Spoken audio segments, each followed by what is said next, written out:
Simple Charm yun. Ako hindi ko kasi mag-gets eh. Kasi hindi ko naman alam yung kwento ni Sophie at saka ni Charmy. Hindi ko alam, kung talagang ikaw talaga yan na si Cynthia Lopez Charm, ano yung purpose mo? Para i-troll mo si Miss Yai. At saka si Anong Sophie. purpose mo? Si Sophie yung pinagbintangan eh. Kung talagang ikaw yan ha? Anong purpose mo na i-troll mo si Miss Yai? Anong galit mo kay Miss Yai?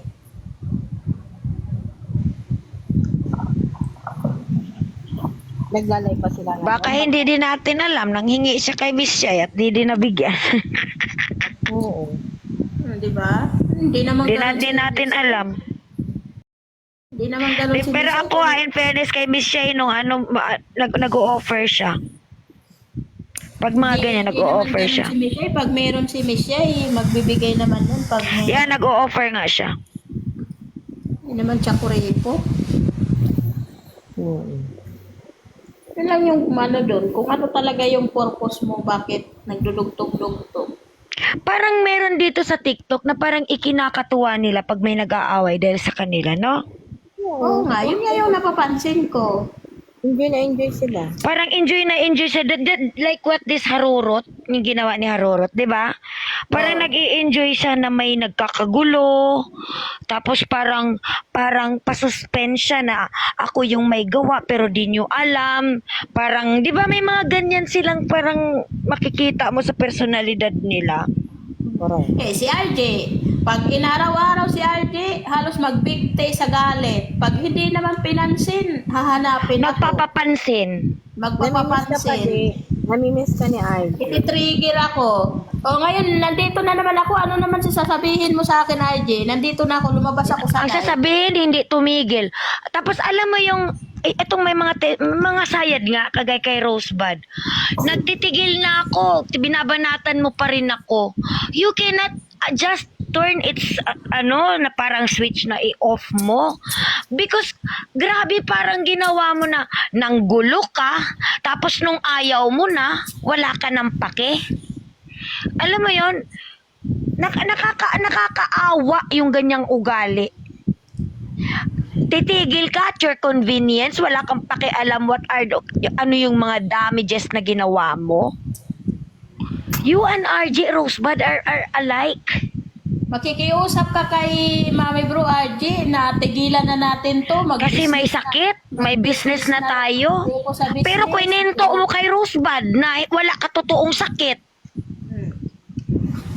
tapos ila-live ni Rosebud. Tapos nung magla-live, ipipilit mo sa akin na ako yung nagbo-broadcast.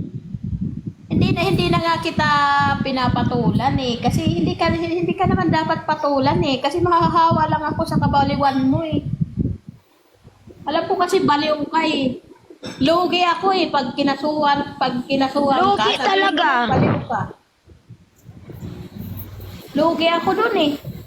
Kasi halatang-halata naman na may sayad ka, RG.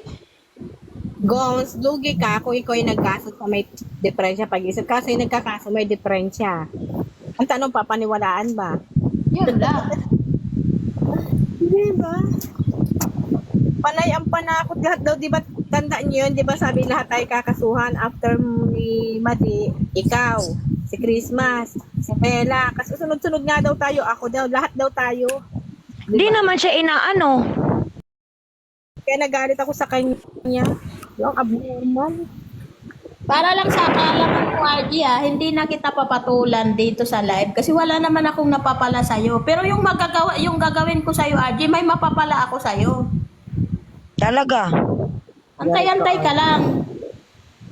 Wag mo ako hahanapin. Antay-antay ka lang, RG.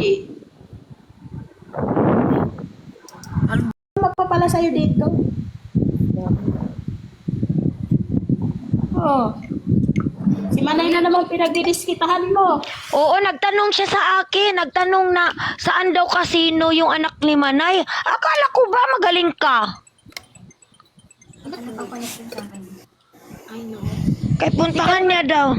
Alisin mo yung Hindi ka naman inaano, no, hindi ka naman Wala inaano. namang ginawa sa kanya. Alam mo yung natutuwa sila na para nagkakagulo dahil sa kanya. Mga kulang talaga sa kanaw. Hindi ka naman inaano ni Manay RJ dati. Nung pinatulang ka ni Manay dahil sa mga pag pinagsasabi mo sa kanya, nagalit ka.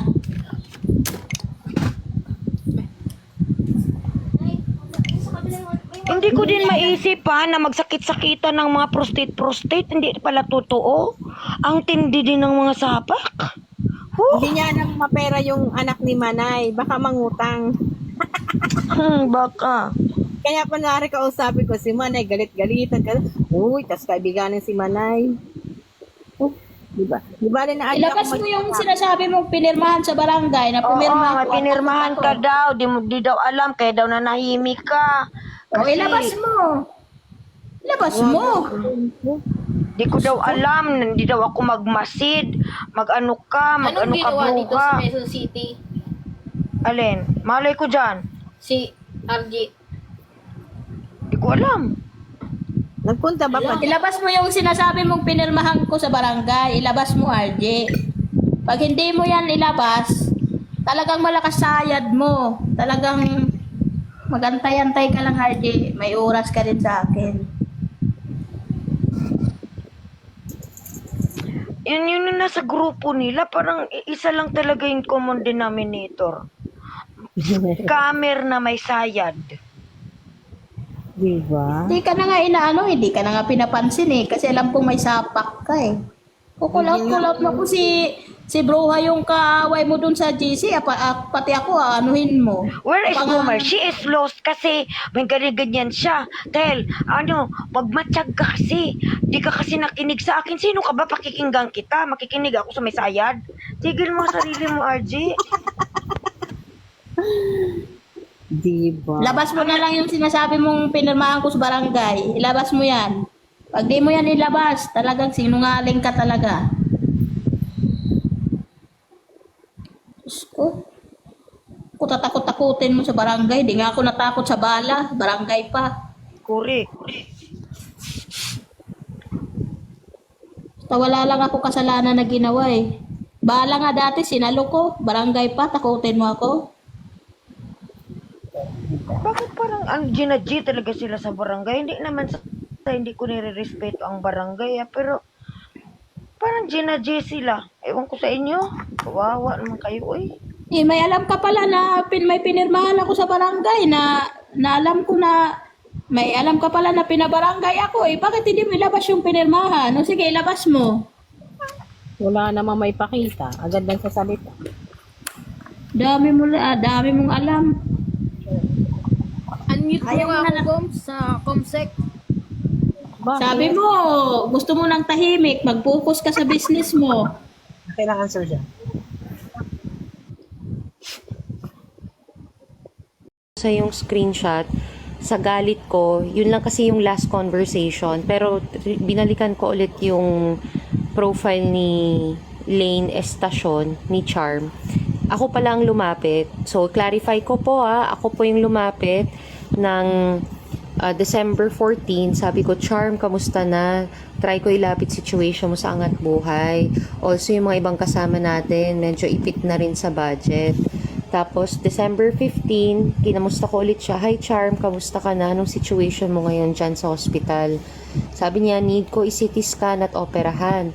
Yun na yung sinabi na anong tentative amount ng expenses mo, try ko umikot para kuhanan ka ng tulong.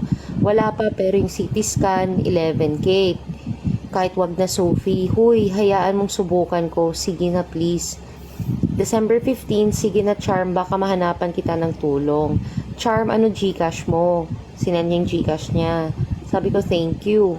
Tapos ito na yung December 27, Mami Bruna. Sophie, kahit konting tulong lang, di appendicitis ang operahan sa akin, kundi sa matres ko. So, yun lang for transparency. Ako po ang lumapit. Ayun, ako pong lumapit. So, paano mo nalaman, Sophie, na ganun siya? Hindi, kasi friend na kami sa Facebook noon, Gomer. Nakita Tapos laging- mo doon sa post niya. Oo, kaya nga tignan mo, ako yung lumapit. Okay, ayan, at kinaklaro ko lang, ako ang lumapit. Siyempre, concerned tayo sa kapwa natin eh. Yun lang naman yun eh. Concern lang naman. So, I wanted to set the record straight, kumbaga. Eh, kagabi kasi, nung may sinend sa akin si Mami Bro,